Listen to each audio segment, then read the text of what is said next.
welcome to Shakhtar to Glory, episode 60, as we're kicking on here through the Champions League in season 4, I think. I keep losing track with what season we're in. It's been quite a muddled, not muddled, but in-depth sort of series, and it's just losing track of exactly where we are. I'm pretty sure it's season 4.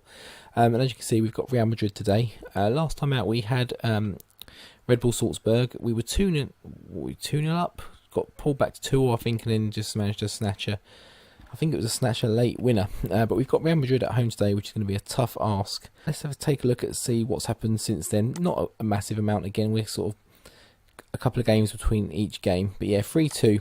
So we were cruising this game, really. And then we did go 3-1, and then they got back to 3-2 to make it a bit twitchy at the end. But we saw the game out and got 3 points on the board. And obviously in that game, Real Madrid were drawing with 10 men Leverkusen up until about the 89th minute, and then managed to get a winner themselves. So part of me is thinking, well, it'd been good if they'd have drawn, but on the other hand, it's put another team back down on 0 points, and if we can have Salzburg get something over Leverkusen today, or if they can draw, then we open a little bit of a gap, even if we do succumb to Real Madrid today. Although at home, I'm fancying our chances to at least get maybe a draw or something out of this. 3 points would be amazing. Would put us in the real driving seat. Something we probably haven't had in any of our Champions League groups in any season up to this point. We've kind of muddled our way through or scraped through at the last. So against Zoya, who were second at the time, and I think maybe still are. We'll have a look at the league table shortly. 2-0 up. I mean, that was quite an easy game. We probably should have won by more than we did. We were holding on, so we struggled to break Zoya down. Like I said before, they're a really good team in this division, really tough. And we did get Piatov injured sort of just before half-time, and we didn't have another goalkeeper on the bench. Not the first time that's happened in this save. I don't put a goalkeeper on the bench, and it did come back to bite us again. Only the second time in 4 seasons, so not horrific, but at 0-0, we were struggling. But we brought Vizeo on. He did remarkably, got 6.9 as a goalkeeper, a striker in goalkeeper, and he kept his clean sheet. Kept more clean sheets, I think, already than Shevchenko. So a bit disappointed in that regard, but he did really well. We struggled to break them down. I mentioned it in one of the games, one of the episodes before, that we do struggle with this one-man up-front system because there's so many teams are so defensive. Zoya probably aren't one of them.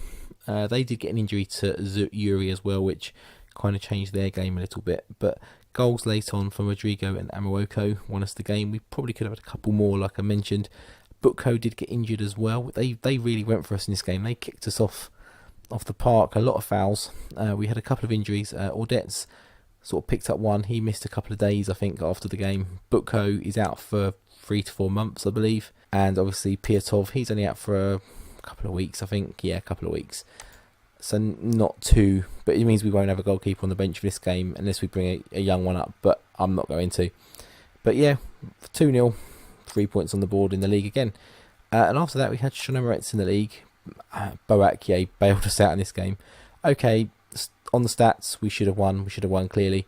We did have quite a few debutants in this game. We had Kezos at right back, Nikishkin, so both from the under-19s. Kezos making his debut, the young Cypriot who's come through our youth intake.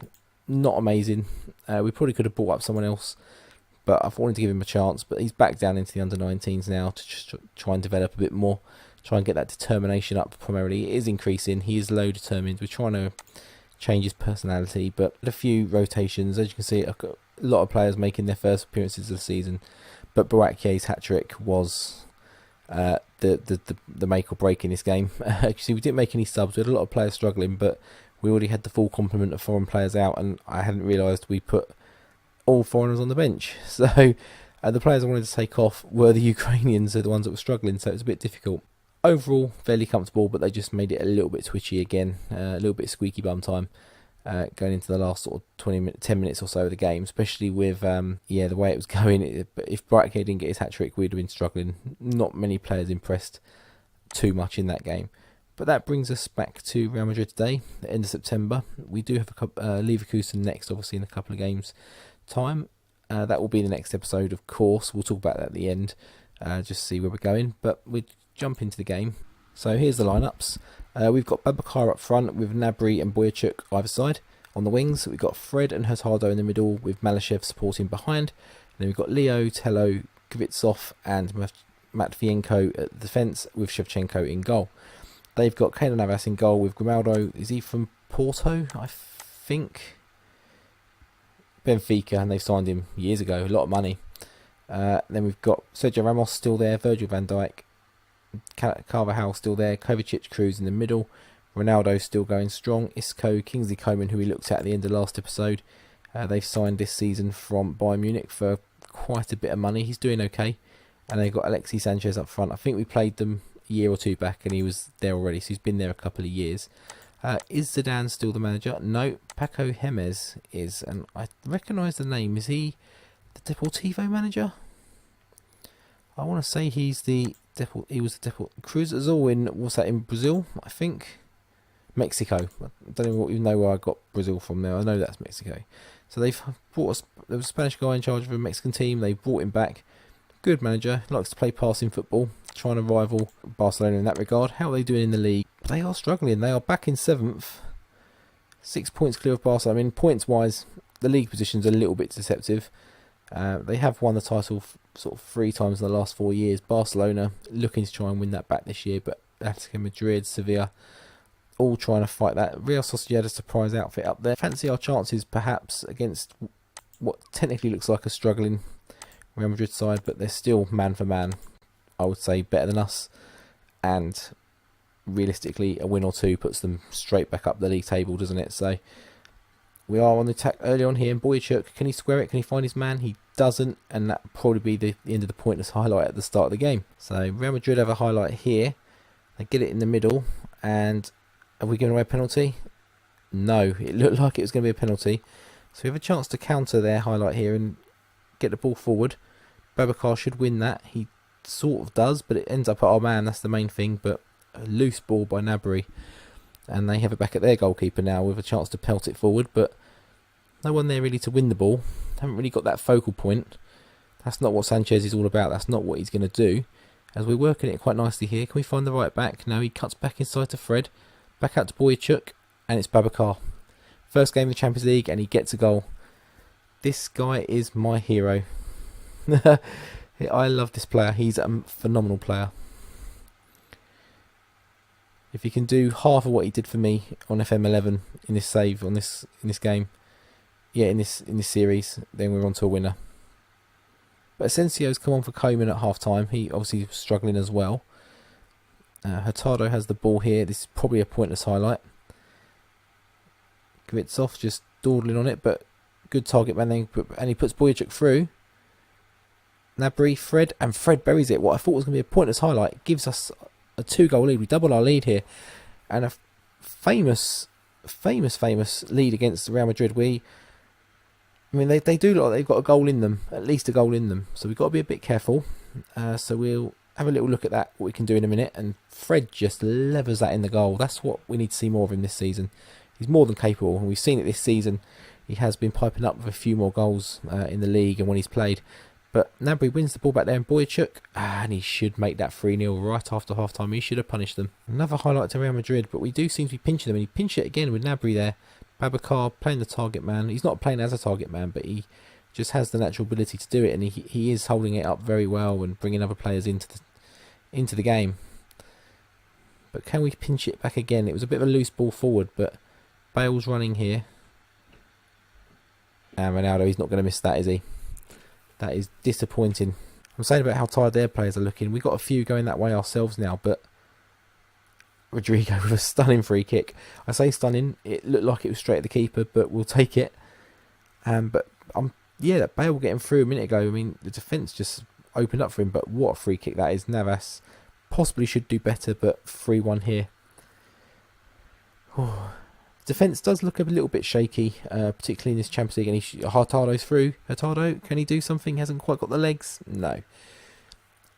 But we have got a few sort of new players in defence. Matvienko's sort of really establishing himself at right back. We've got young Tello sort of breaking his way into the team, forcing out a lot of the old rear guard. But a fantastic 3-1 win. So the other game in the group has been played, and Salzburg getting a 2-1 win, nicking that against Leverkusen. Leverkusen have really struggling in this group this season. They're second in the Bundesliga, so they're not exactly struggling domestically. I mean, it's quite still tight. It still hasn't really levelled out yet, but obviously Bayern winning. Who's that? Draw against Dortmund, probably as you'd expect, them or Leverkusen will be the draw. So Group G, we are now flying top, 6 points out of 6, and Real Madrid in third. Salzburg have jumped them to second. So if we can hammer home a bit of advantage in the 2 games that follow now against Leverkusen, we can really cement our position and pretty much seal our way into the first round out of the group stage. Obviously, that's easier said than done. Leverkusen, like I said, are not a rubbish team. They're just having a bit of a hard time at the moment. I'm sure they'll regroup a little bit, and we've got them. It's about another 3 weeks till we play them. But in terms of domestically, so yeah, we're 9 out of 9. Only 5 points clear of Zoya. Pretty much the loss they had was against us, and they did drop some points against Zerka. So we mentioned Zerka; they're struggling this season, but they are normally one of the better teams. The new promoted team, Ingolets, are doing okay. They probably will fall down. Jevets and Zerka, I'd imagine, will pull themselves back up. Olympic Donetsk, I think, have been up and down a little bit as well. Alexandria should be able to bounce back up a little bit. Kiev, they are struggling. They lost against us, Kopati and Zoya, and they've drawn against Ingolets and Stal. So they're really having a tough time of it under, as it Pellegrini, wasn't it? So yeah, what we'll do, we'll come back for the next time. We'll play those games offline, and we're going to play Leverkusen. So it's about 4 games now. 3-4 games.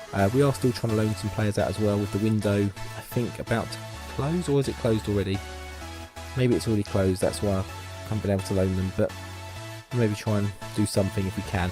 But until next time, yeah, if you enjoyed this episode, drop a like on the video, drop a sub to my channel while you're there, keep up with all what's going on in the series, any experiments I might be doing in the near future. There's a few I've got in the pipeline, a few different saves as well, possibly a few different games if you're interested in that. I'm working on another Fortnite video. It's been a while since I've put one up, so yeah, drop a sub on the channel as well, and yeah, until next time for that Leverkusen game at home, I'll see you next time.